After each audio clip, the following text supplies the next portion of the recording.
El hormigón hidráulico es la mezcla de cemento, agregado grueso que puede ser grava, agregado fino que es la arena y además agua. Y en algunos casos se agregan aditivos en caso de que se requiera. ¿Por qué se llama hormigón hidráulico? Pues es por el uso del agua, ya que el agua proporciona su resistencia característica y dependiendo de su relación agua-cemento, en adición a los agregados gruesos y finos, o sea, la arena y la grava, va a proporcionar su uniformidad granulométrica. Para el diseño del hormigón hidráulico podemos basarnos en dosificaciones que especifican los fabricantes de cemento. ¿Y cómo encontramos estas dosificaciones? Pues podemos buscarlas en la web. Podemos buscar en nuestro navegador dosificación de hormigón. Luego iremos a la sección de imágenes y encontraremos algunas tablas en donde sugieren para cada tipo de resistencia una dosificación dada de cemento, arena, grava, ripio y agua. Además, incluso podemos encontrar dosificaciones sugeridas por cada fabricante de cemento, es decir, para cada marca de cemento podríamos encontrar una dosificación que sugiere el propio fabricante, como en este caso. Pero para el caso de este video, para el diseño del hormigón hidráulico se va a basar en cada una de las propiedades de los materiales que conforman el hormigón hidráulico, basándonos en las siguientes normas: ACI, ACTM y en el método de Viterbo-Reilly. Entre las características de los materiales vamos a tener el peso volumétrico varillado, el peso volumétrico suelto. Bueno, ¿qué son estos dos pesos? Recordemos que el peso volumétrico variado es el peso que se alcanza en un determinado volumen de agregado al vaciarlo en un recipiente y a la vez compactarlo. Esto se lo hace mediante 3 capas, cada capa 1/3 del tamaño de la altura del recipiente con una varilla de compactación. Hay que mencionar que esta varilla debe tener una punta redondeada y notemos que debe quedar así. Además, el material debe estar limpio y sin recubrimiento de materiales. El material no debería tener polvo ni recubrimiento de materiales extraños. En caso de que los tenga, debería lavarse. Bueno, ¿cómo se hace este peso volumétrico? Recordábamos que eran en 3 capas. Se hacían 25 varilladas en la primera capa, luego se colocaba una segunda capa, se hacían 25 varilladas más y finalmente una tercera capa donde se hacían 25 varilladas más. Con esto podríamos calcular el peso volumétrico varillado en el caso de la grava. En el caso de la arena no se calcula ese peso, solo en el caso de la grava. ¿Y qué es el peso volumétrico suelto? Pues este se usa para la conversión de peso a volumen, es decir, para conocer el consumo de agregado por metro cúbico de concreto. Esto se utiliza para la dosificación en las parihuelas. Para obtener este peso volumétrico suelto, únicamente se debe llenar el recipiente con el material y al final enrazar con la varilla de compactación. Igualmente acá se debe enrazar al final con la varilla de compactación. Otra característica importante es la densidad superficialmente seca, en la cual las partículas no deben absorber ni ceder agua al concreto. Como tenemos aquí, podemos alcanzar ese estado saturado con superficie seca. Notemos que esa es una partícula completamente llena de agua, la cual no cede agua ni tampoco tiene espacios los cuales permitirían que absorba agua, sino que está completamente llena ni tampoco está húmeda, lo cual cedería agua al concreto. Entonces, la densidad superficialmente seca, como obteníamos este valor, recordamos que solo hacíamos con el ensayo de absorción y podíamos estimar si la arena estaba superficialmente seca con ayuda de un cono de absorción de arena y un pisón. ¿Cómo se hacía esto? Llenando el pisón de arena y en varias capas dar en total de 25 golpes con este pisón con una caída de medio centímetro. Y luego de retirar este pisón obtendríamos algunos que quedarían a partir de este cono truncado. Notemos que lo que nos serviría sería el agregado saturado y de superficie seca que debería obtener esta parte. Es decir, si nos quedaría de esta forma, tiene exceso de humedad, y si nos queda totalmente desparramado, esto va a estar demasiado seco. Notemos aquí un ejemplo, este está con exceso de agua, conserva casi la misma forma del pisón. Y notemos acá, este podemos considerarlo como un agregado saturado y de superficie seca. No va a ceder agua al concreto ni tampoco va a absorber agua al concreto. Y para obtener el porcentaje de absorción del material grueso y fino, pues se debe meter este material a un horno y calcular el porcentaje de agua que ha absorbido.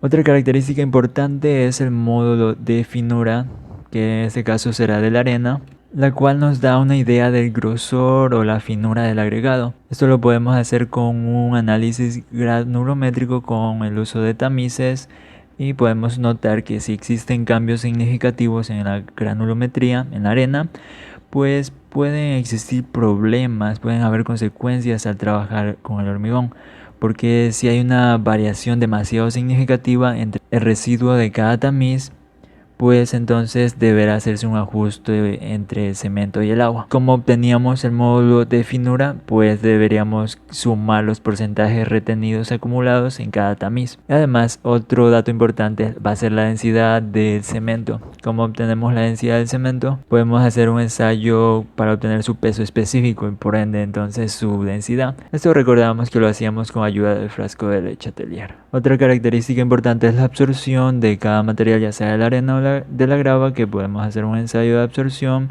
de tal manera que se obtenía la densidad superficialmente seca también.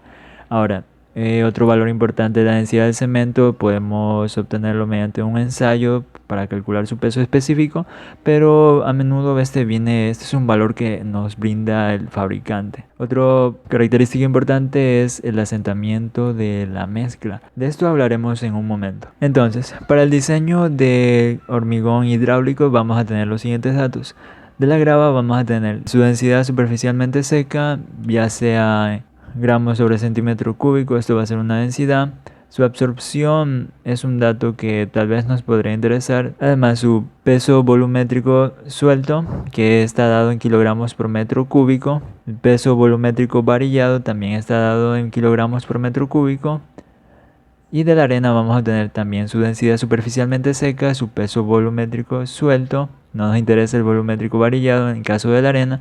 Aquí nos interesa el módulo de finura de la arena y la absorción. Además de estos datos nos interesa la relación agua-cemento, el tamaño máximo nominal de la grava, el asentamiento o revenimiento y la densidad del cemento. La densidad la podemos obtener, nos puede brindar el fabricante, entonces teníamos un valor. En este caso de aplicación he usado 3.03 y la relación agua-cemento es para poder estimar la resistencia de nuestro concreto. En este caso he puesto como ejemplo 0.3 para 410, ¿no? El tamaño máximo nominal, ¿qué es esto? El tamaño máximo nominal del agregado va a influir en lo que se va a invertir, en lo que se va a gastar en concreto, porque se requiere más agua si el agregado es más pequeño. Mientras más grande sea su tamaño, vamos a requerir menor agua, pero siempre debemos buscar un tamaño máximo óptimo del agregado.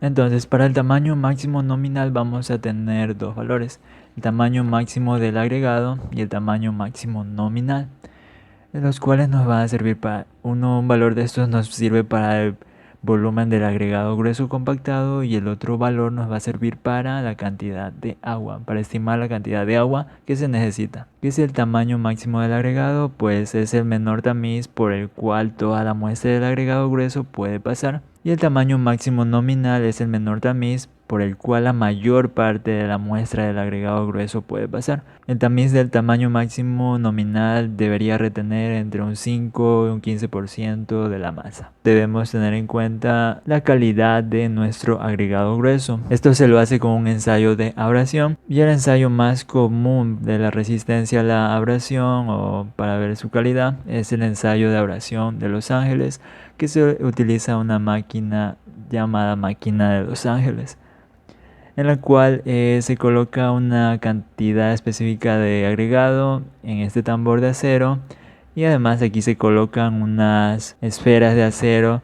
Ese tambor va a girar y entonces va a medir el porcentaje del material que se desgasta. Otro punto que debemos tener a consideración es evitar las partículas planas y elongadas, o al menos limitarlas a un 15% de la masa total del agregado, ya que estas requieren un aumento considerable de agua, lo que va a afectar a la resistencia del concreto, principalmente a la fricción, ¿no? Por lo que si nuestro hormigón posee demasiado de este tipo de partículas planas y elongadas, entonces deberíamos ajustar nuestra relación agua-cemento. Debemos tener cuidado en eso. Otro factor que debemos tener en cuenta es el asentamiento o el revenimiento. En este caso he puesto 15 a 20 centímetros. Recordábamos que el revenimiento, el cual se lo hace con el cono de Abrams, que es un molde de metal que tiene forma de cono truncado, que tiene el diámetro inferior es de 20 centímetros, el diámetro superior es de 10 centímetros y una altura de 30 centímetros. Además tiene una varilla de compactación, esta debe ser de punta redondeada. Tiene dos estribos en la parte inferior en los cuales se van a colocar los pies al momento de colocar el concreto. Esto se lo hacía en 3 capas, se dividía en 3 capas. En cada capa se realizaban 30 varilladas como se observa. Primero colocamos una capa de 1/3 de esta altura, es decir, aproximadamente 10 centímetros. Varillamos 25 veces, luego colocamos una segunda capa, varillamos 25 veces más sin pasarnos a la primera capa y finalmente una tercera capa.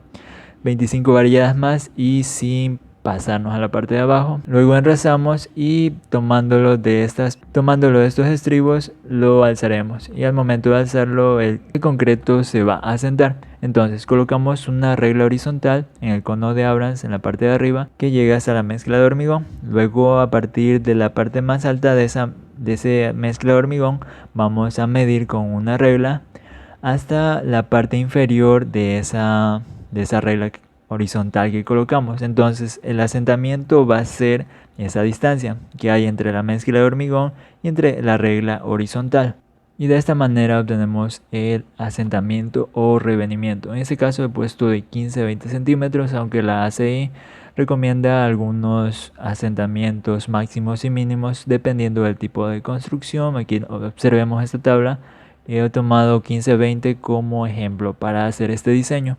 A partir de estos datos ya podemos partir a diseñar el hormigón. El hormigón, por ejemplo, si queremos diseñar en este caso un hormigón de 410, obtenemos una relación agua-cemento de 0.3.